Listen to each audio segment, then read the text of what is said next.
I don't know when, I don't know why, I don't know where, but somewhere along the way, I lost the ability to cry.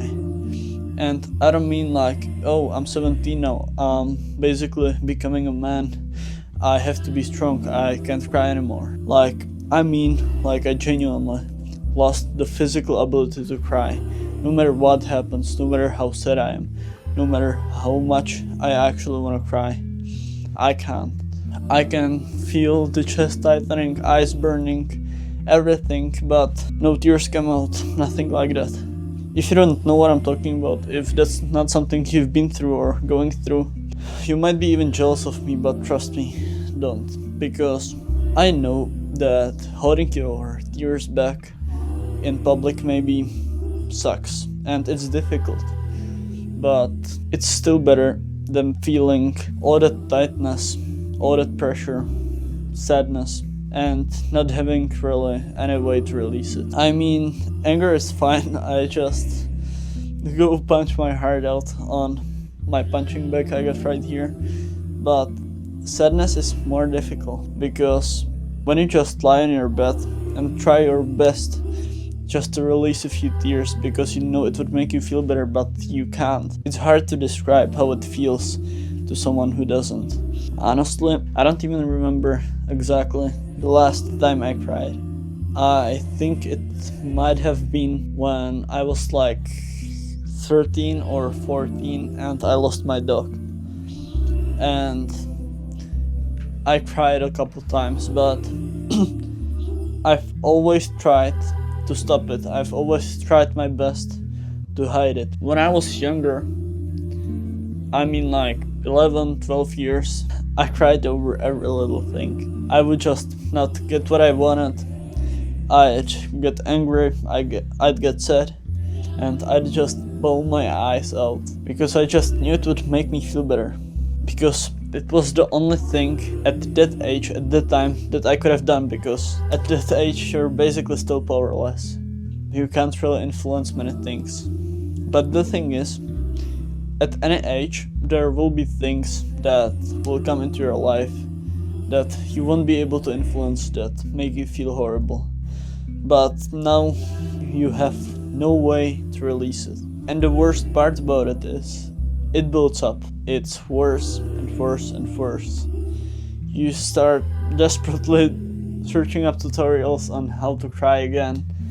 Start playing songs that would make you cry a lot, that you maybe have linked in your mind to like a breakup, to losing someone.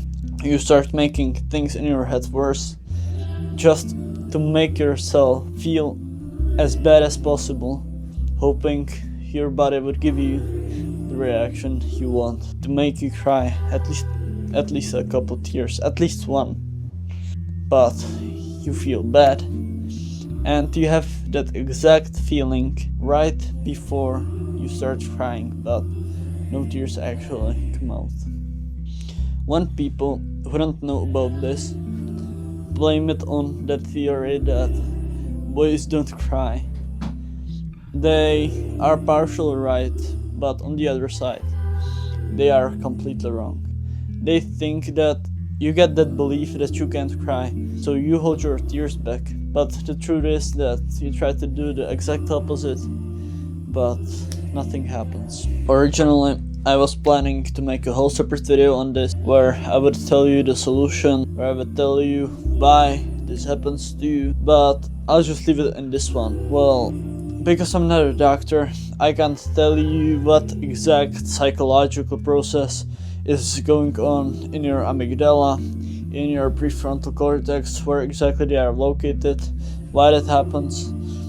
I researched enough to kind of understand it and be able to come up with my own analogy to explain it to you so you could understand it as well.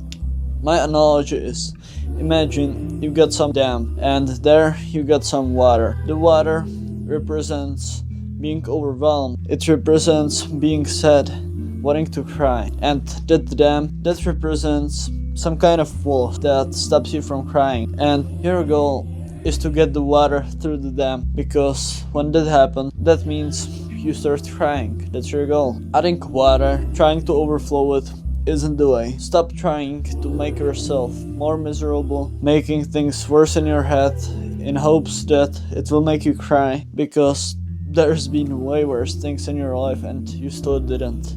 There's no point in that, trust me. I used to do that too, but after my research I realized that that's really not the way. And also, by redirecting sadness, anger, being overwhelmed to productivity, to gym, or even back then when you stopped yourself forcefully from crying, I believe that's kind of adding bricks to the dam. And the more bricks there are, the harder it is to break it.